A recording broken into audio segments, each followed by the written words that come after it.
Europe 1 13h. Merci de nous rejoindre sur Europe 1. Vous écoutez Céline Giraud de 13h à 14h et vous réagissez au 01 80 20 39 21. Décryptage de l'actualité de ce jeudi 21 mars, Céline, avec vos deux chroniqueurs. Jean-Claude Dacier, chroniqueur politique, et Philippe Bilger, magistrat honoraire, président de l'Institut de la Parole. Oui, bonjour les messieurs, bienvenue. Bonjour. Voilà. Alors évidemment, on va revenir sur ce débat clivant, selon une enquête de l'Institut CSA pour CNews, Europe 1 et le Journal du Dimanche. Un peu plus de la moitié des Français approuvent l'emploi de statistiques ethniques pour combattre la criminalité, un Français sur deux. Je rappelle qu'en France, l'usage de statistiques sur la nationalité est permis, contrairement aux données raciales, culturelles ou religieuses, qui lui est interdit. Philippe Bilger, quelle serait la plus-value de ces statistiques ethniques, comme cela se fait par exemple aux États-Unis, chez nous en France? Tout simplement de mettre fin à un racisme général, flou et incertain. C'est-à-dire, ça veut dire que, contrairement à ce que croient les contempteurs des statistiques ethniques, le fait de désigner véritablement qui est responsable des transgressions éviterait cette dérive qui fait que, globalement, en quelque sorte, l'ensemble des immigrés, des étrangers, sont sujets à des soupçons.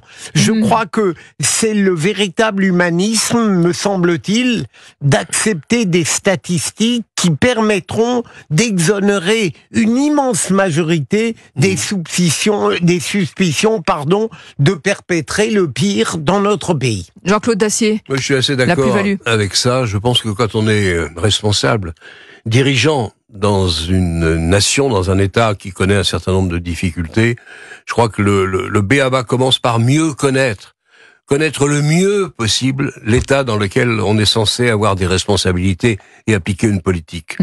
Or, refuser les statistiques ethniques, ça répond à quoi? Au fond, au refus, tout le monde le refuse, du racisme, c'est le refus du séparatisme. On a peur. C'est l'idée dominante des années, il y a 20 ans ou 30 ans. Au jour d'aujourd'hui, on a une immigration qui est compliquée, on a une naissance d'une nation avec des communautés plus ou moins diverses, plus ou moins importantes, et ça pose parfois quelques problèmes ici ou là. Donc mieux connaître la nation France dans laquelle on travaille me paraît indispensable. Mais le refus des statistiques ethniques, c'est une vieille pensée, la pensée dominante des années 60.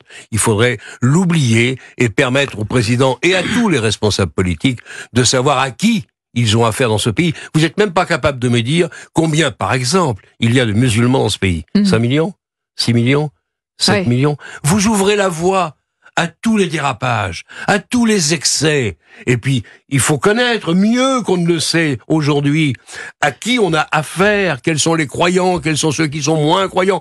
Mais enfin, c'est une évidence. Mais pourquoi est-ce que c'est encore un tabou? Domine encore ce pays. Pourquoi est-ce que c'est encore un tabou en France, ces statistiques me semble-t-il, ethniques? parce que contrairement à ce ces quotas, parce qu'on parle de quotas. C'est que ceux qui sont contre ces statistiques, en réalité, pensent que ça va favoriser la suspicion, l'opprobre sur ces communautés, alors que c'est rigoureusement l'inverse, profondément. Alors, je crois que l'acceptation de la révélation de la réalité, ça ne favorise pas les poisons qui sont en réalité dénoncés par beaucoup de Français, ça les évite. Mais cela, il faut avoir une conception humaniste différente de celle de ceux qui, au fond, font tout pour échapper à la vision du réel tel qu'il est. Et aux États-Unis, est-ce que le fait justement de classer la population par ethnie, les hispaniques, les africains,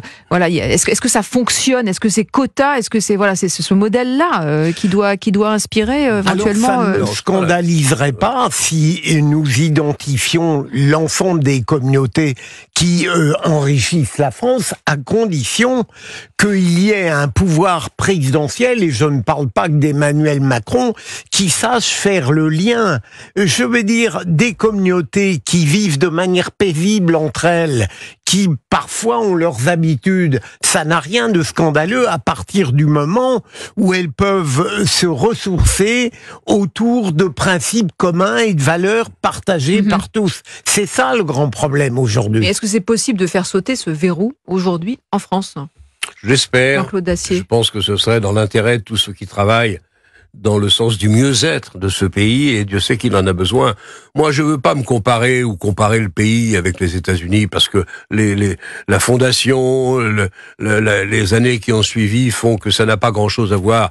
La société anglaise, la société américaine est une société très disparate, qui s'est bâtie sur un communautarisme affiché, affirmé, et qui le vit comme il le vit. Moi, honnêtement, je pense qu'il y a beaucoup à dire et beaucoup à regretter à ce qui se passe aux États-Unis. Moi, ce qui m'intéresse, c'est la France dans l'Europe, et essayer de faire en sorte que ce pays se porte mieux qu'il ne se porte actuellement. Eh bien, on va rester en France dans quelques instants avec vous. On va aller à Marseille, 2 jours après l'opération Place Nette, qui se poursuit pour lutter contre le narcotrafic.